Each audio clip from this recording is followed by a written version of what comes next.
What's good, everybody? Thanks for checking us out here on this here Thursday night. We know it's a lot going on. Fiesta Bowl actually about to kick off here in a little bit, so we're not going to be on here too long because I know some folks is definitely going to check that out. I'm going to definitely have that up somewhere going on in this house, probably in a couple of rooms, but it's going to. I got to see it. I got to see it, hoping that Miami loses, but that probably ain't going to happen. Ooh, But anyway, don't do that. yeah, hoping that the U goes down, but just because I want that means it's not gonna happen. What's up, fellas? How y'all doing, man? Oh man, doing good. I'll also be watching that. I'm hoping Miami wins. I'm hoping they take this whole thing. No, Mm. no, no, Mm. no. I'm good, and I don't care what happens. Word if I heard that. Yeah, man. Lot going on. I actually got we'll definitely have that pulled up. I'm also watching the women get it in right now. It's very enticing matchup, man. Oklahoma and Ole Miss playing each Ole other Miss. 5 against 18. It's Ole Miss Thursday, apparently. Yes, Seriously, yes, indeed. They football and basketball. Shit, is the men playing tonight? I don't even know. might be. Right. I don't think the men's team as good as the women's team though. Oh, no doubt, no doubt. I know Oklahoma football team, which they were playing. So, Yeah, seriously.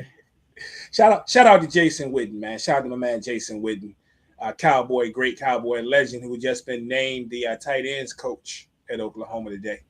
Oh, Yeah. nice. Yeah, so he joins DeMarco Murray. You know, DeMarco Murray's on that staff too. So two former Good. They need some Cowboys. offense. Yeah, over in Oklahoma. So I never that's thought I would have to say that about an Oklahoma team. That they need some offense. Yeah, I don't know what I thought I'd ever be able to say that. Seriously. But that's cool. But yeah, we here. We're gonna talk about these two Saturday matchups we got going on. So that'll be pretty easy to do. Two very very interesting matchups when you look up and down the board, guys.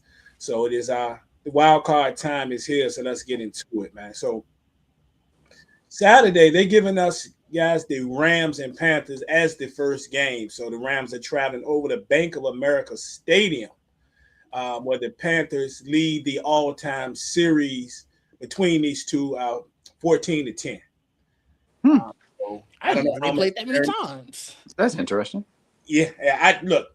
I didn't know. I don't know how much bearing it has on this, but yeah, they've actually played that many times, man. So we don't know what's going to go down, man. But this will be the Panthers' first time since 2017 in these playoffs. They're out here trying to get a win. Rams have been there a few times, and I guess the big plus for the Rams that we're seeing they're getting healthy. I see they're getting Devontae Adams back. Mm.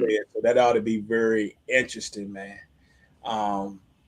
So what we looking for in this game, fellas? I mean, like you think about it, I saw that the Rams are the largest road favorite as of right now since 1970. So they're double-digit road favorite. It was 10 and a half. Wow. I saw, and granted, that was 2 days ago. I don't know how much that's changed, but that's crazy. Last I looked, just What? earlier today, I think it was still 10.5. That's wow. Yeah. Oh no, it's 10. It's down to 10 now. Down to 10, so we didn't drop the half. Yeah. A double-digit road favorite. That's crazy. This team is 8-9. Of course, I don't care. What do you mean you don't care? 8-9? A double-digit road. So you putting money on the Rams? Maybe. I don't bet. I don't bet in general. So I might throw a 5. I can spare a 5 or a 10. You got to be real comfortable with them Rams to take them on the road by 11. Do you have faith in this Carolina team? Absolutely not. Carolina did shock some folks. Have you been on this show this year? Carolina has shocked some folks here, though. They have. They really have. I think their success is more.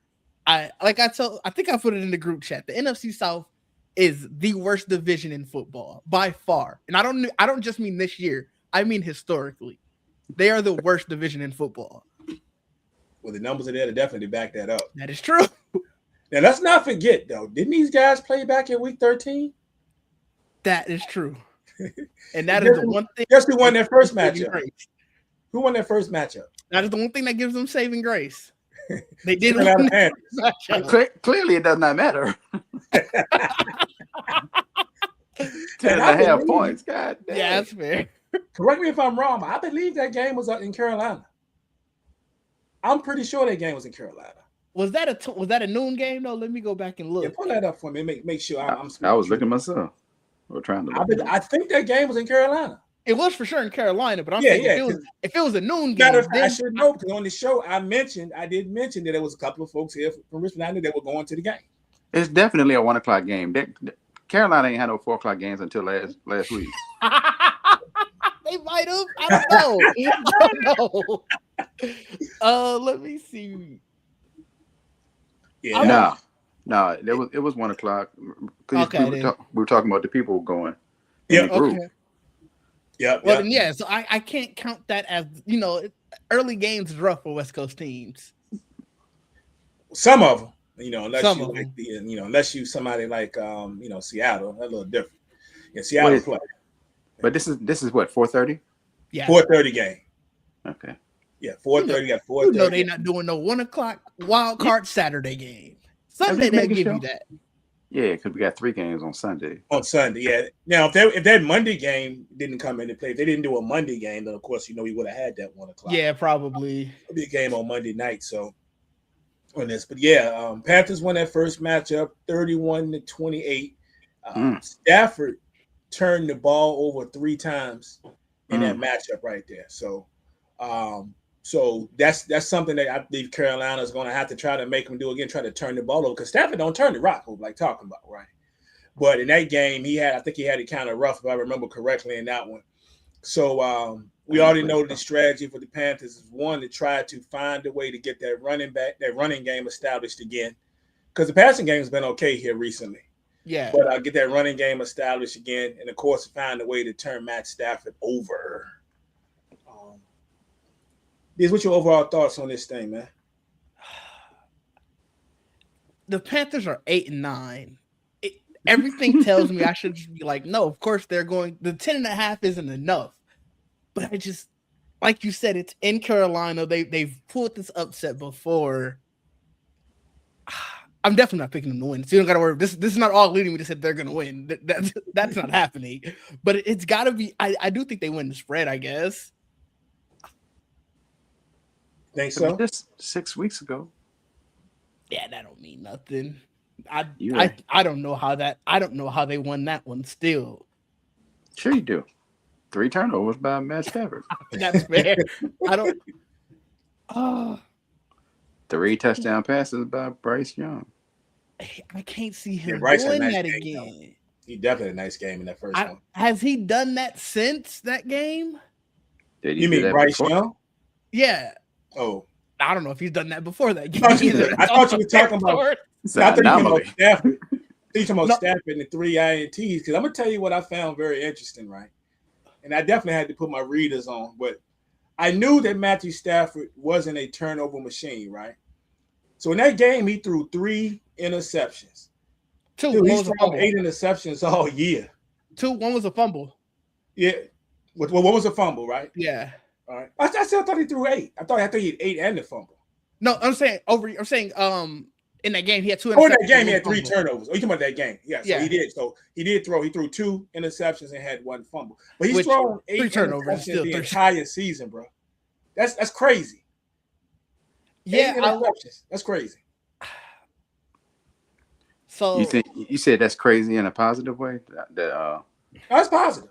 It's definitely positive. I mean, it is because the other game where he did throw 3 interceptions was the game against the Falcons. So that means in those 2 games alone, that's over half his interceptions on the year. so he threw. So it was span of what? How many games? He threw 2 to the rest. So the rest of the games he threw a total of what? Of 3, it sounds. He said 8. He 3 said 8 over for the what? year. 15, something like Yeah. that. That's crazy.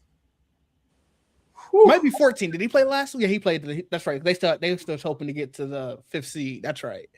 So they didn't sit out last week.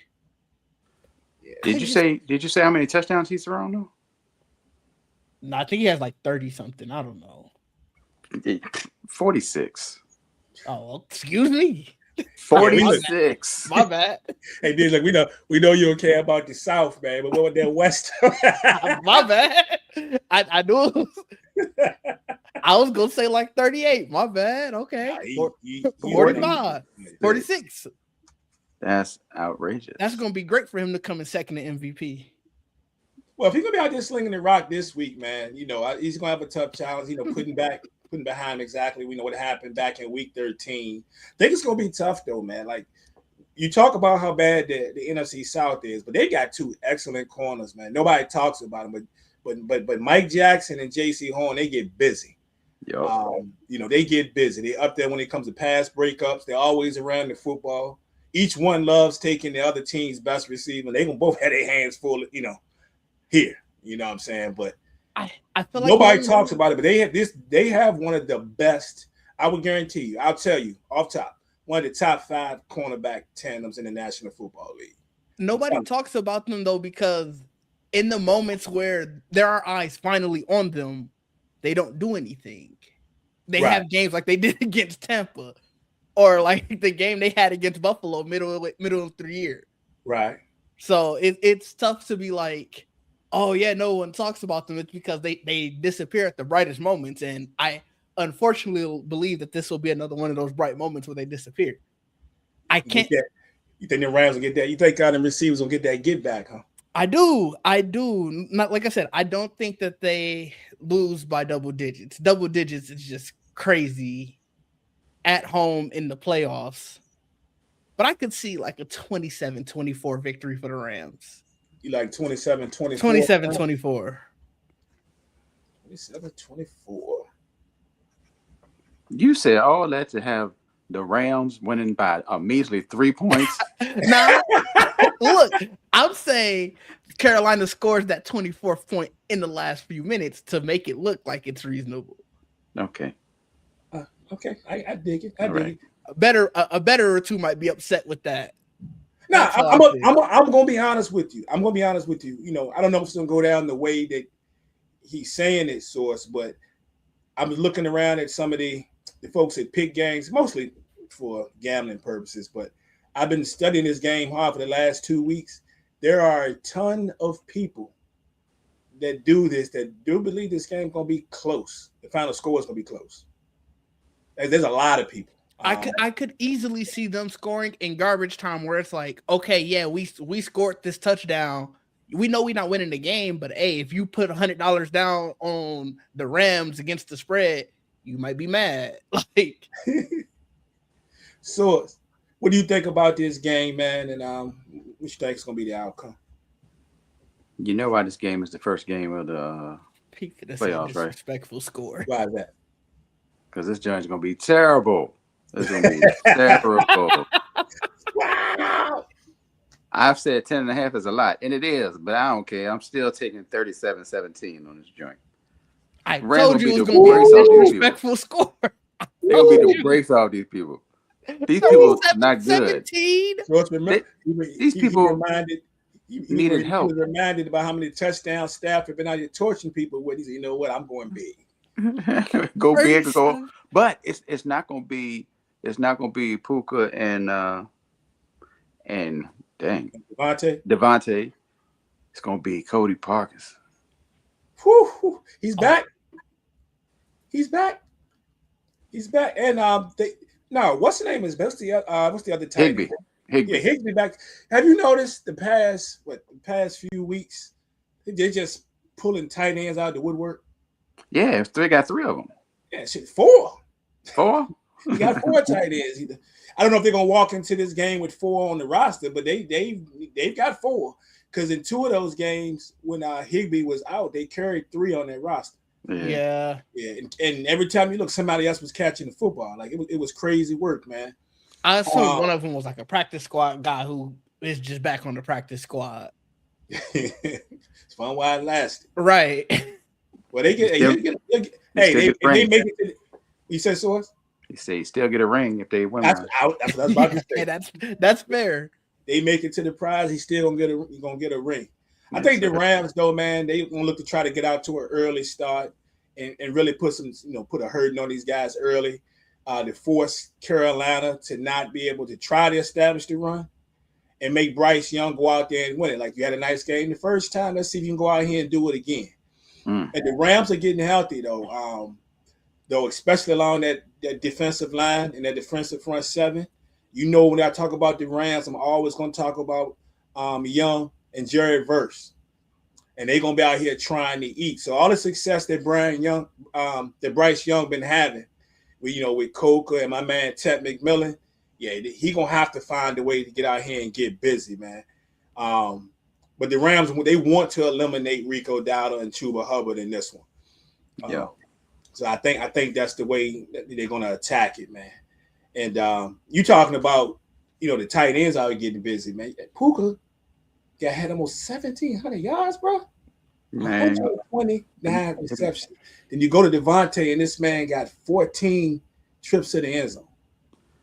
Imagine if Puka was able to stay healthy, Yeah, the whole time. That is crazy, man. That is crazy. I think too, though, Shorts hit a good point. I think that I mentioned those excellent corners, but if there's one place that they are going to be vulnerable in Carolina, and they have been in some games at the tight end position. And I think this is going to be a time where tight end could definitely eat. That was an excellent point, though, Shorts. Excellent point. I'm taking the Rams in this one, though, by no surprise. And you went 37-17. I'm going to go 32. 32 is such an ugly score. It's me, though. How you do? That is true. Yeah, I'm going to do that.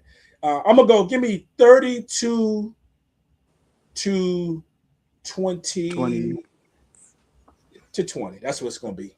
32 to 24. Okay, 32 to 20.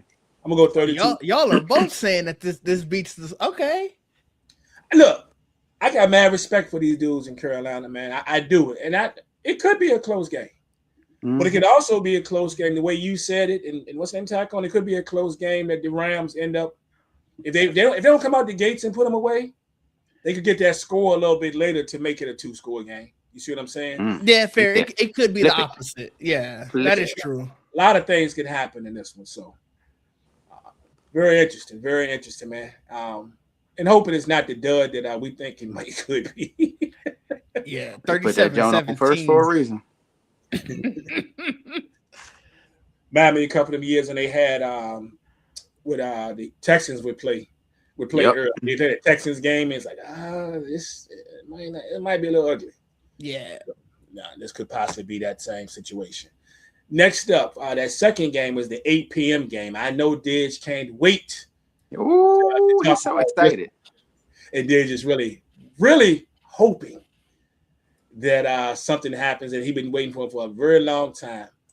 And that would be for the Chicago Bears to lose in the first round of the playoffs. So he's been looking forward to this one. He was warming up. He was warming up his take on the first game for this one. Oh man, I'm fair and unbiased here. Questionable. We'll pick the Bears then. Nah, I'm I ain't crazy now. All right, so we know they played twice this year. Both teams, they split games. Packers won the first meeting. I believe that same score was 31-28 that we were just talking about. And then the second meeting, the Bears won 22-16 in overtime. Mm-hmm. All right, so both games are very entertaining. I know there were folks that thought at some point that one of these games would be a blowout, and that just never occurred, man. But the Packers are coming in, I'll say limping in. They've lost 4 in a row at 9-7-1.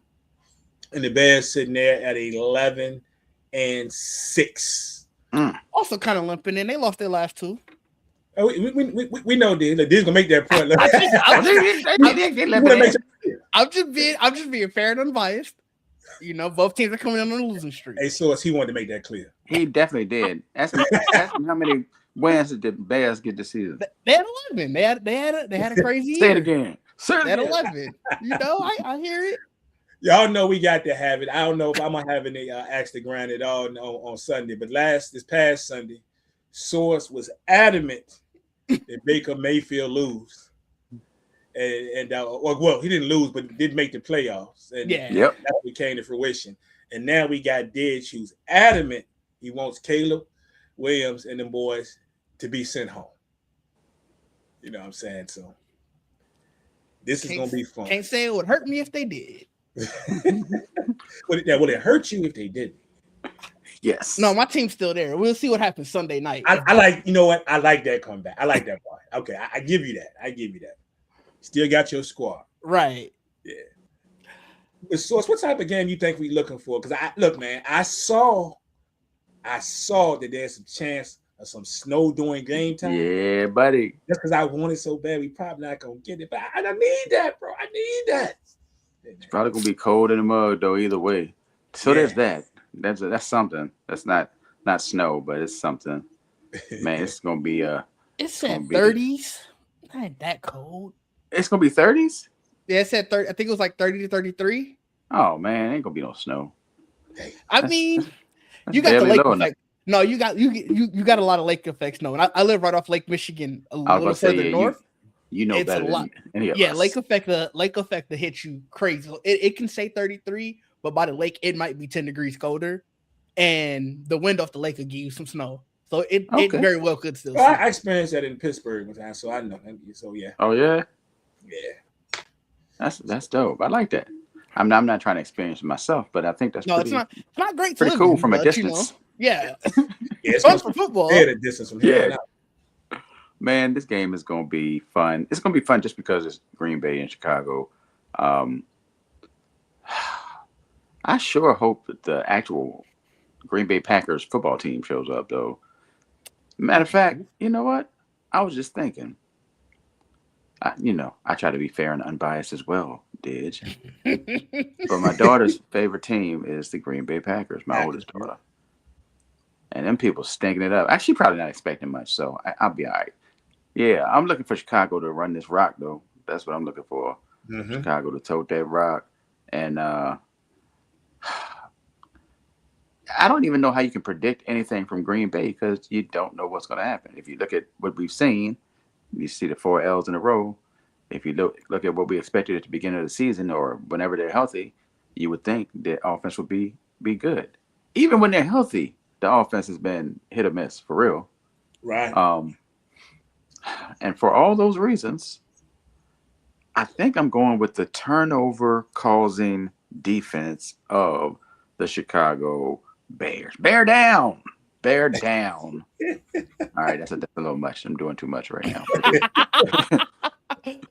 I'm going to go with the Bears, though, 24. Not 23. 24, 23. 23. Bears 23, like Green Bay 17.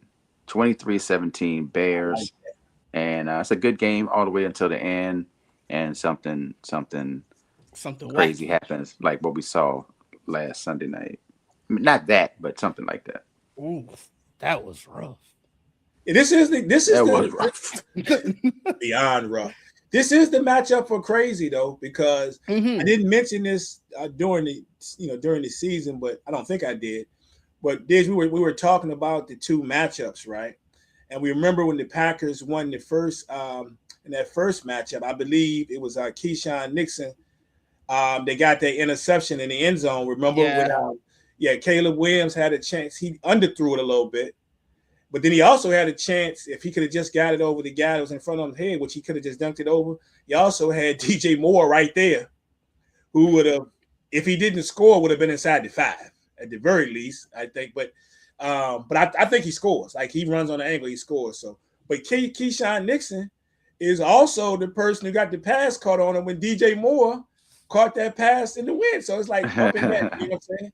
Same dude. I experienced that. So I was in high school against your boys, against Manchester.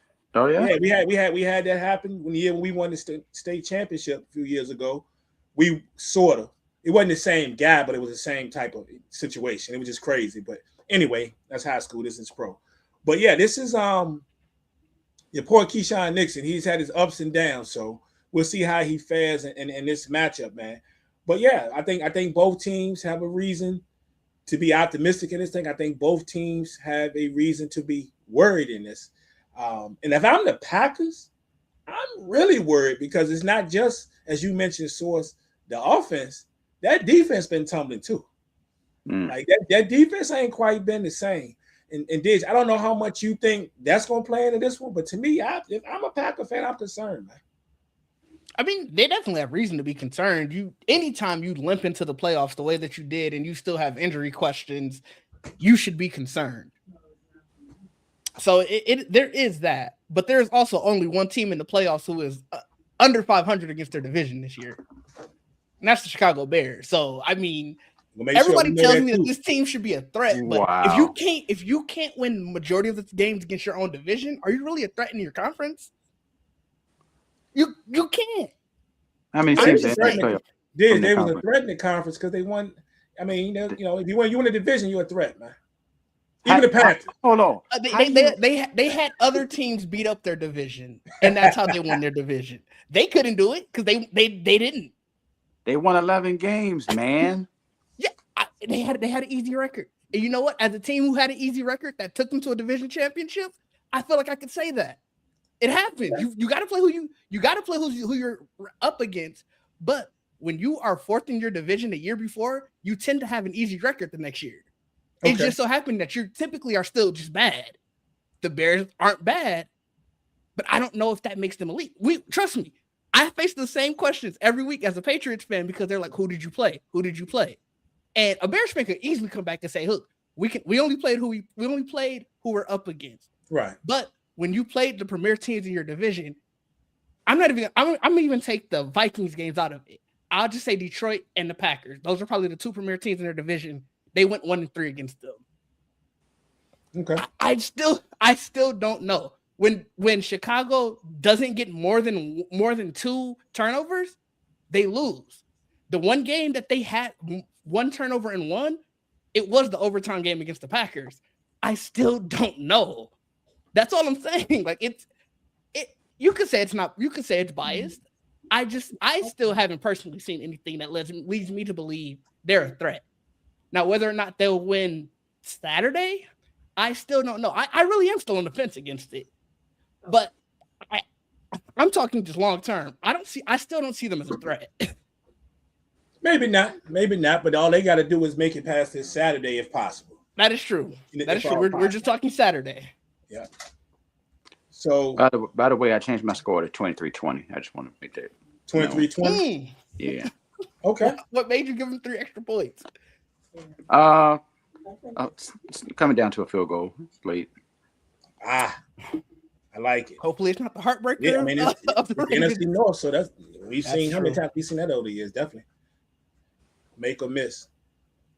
So what's gonna be the outcome, Ditch? Ditch.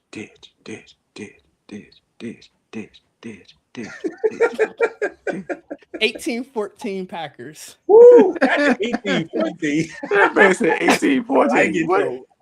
That is a year. That ain't a score. I started thinking about some old 19-14. I'm sorry. Packers will score 1 touchdown. They'll have to score at least 1 touchdown. I don't know if you can get 18 and still score. Yeah. I don't think you can get 18 with a touchdown. 2 touchdowns and like a 2-point conversion. No, you can have. You can get 18. You can have 4 field goals and a touchdown and missed extra point. Oh, that's yeah. Let's do it. That's disgusting, but yeah, sure. Sure. You sticking with 18? Yeah, I'll stick with 18. I was thinking a touchdown and 4 field goals, but yeah, the missed extra point will work. There you go. Yeah, I'm gonna take. I'm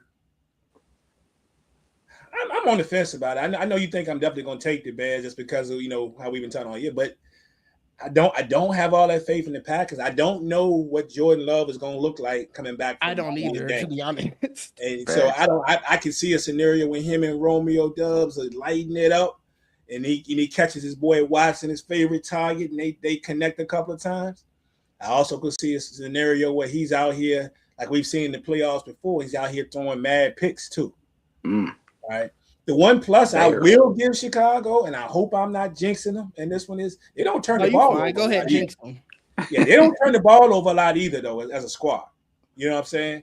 So they protect it, especially on running the football, and I expect them to run the football with both of those backs. Not that Jacobs won't get the rock on the other end, but I expect them to try to run it. So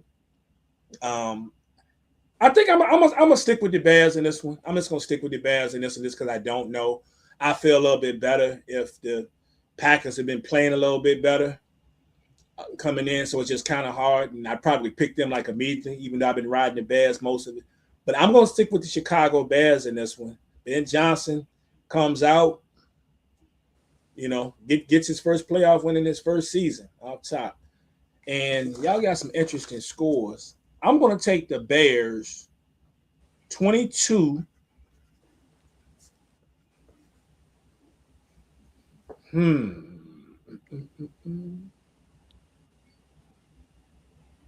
Nah, I'll take that back. Nah, I'm gonna leave it there. I'm gonna go 22-20. 22-20. All right. That's what it's gonna be. The Packers are favored in this game. That's interesting to me. Who's the favorite? The Packers. Packers, yeah. So these road teams out here. Well, we just Rams off. Not really. I mean, they've only lost 4 games in a row. So I mean, this is a team that still ain't got a 4,000-yard passer in their history. Hater. Yeah, somebody put that on the page too. On one of the somebody I ain't never seen post ever. I posted up there about where he ended, and somebody was quick to put that in there. I genuinely thought he was going to get it. Like, granted, I said at the beginning of the year that because I do like all things aside, I do like Caleb Williams. I do think that he's a great quarterback. I thought he was going to get the 4,000 yards. It's tragic that he ended like 50 yards, too short. Was it just 50? It is. Wow. Yeah, I think he had like 39. It wasn't that much. Yeah, I want to say like 39, 50, 39, maybe 55. Wow. Well, we'll see. We'll see. The Packers will want to get out here, shake the rust off of Jordan Love, and get out in a hurry. And I think the Bears need to do that as well. The Bears has had some notoriously slow starts in some of these games this year, so they got to get it going. I will say overall, though, I don't think whoever wins this game, the NFC needs to worry about. This is whoever wins this game. I think they're a win and done. Man, that's their win, and that's it. And I probably agree with why they play the game. You know what I'm saying? Yeah, we'll see. We'll see how the game goes. But yeah. I can't. I don't think either of these teams are a threat moving into the playoffs. So, just in case someone was like, "Oh, he's just biased about the Bears," no, I think both of these teams are probably lower tier of the NFC, just playoff participants. Dang. Fair enough. It'll be like that, man. Fair enough. And that's the wrap up for Saturday's games. Anything you want to put out there before we wrap it up? I got nothing.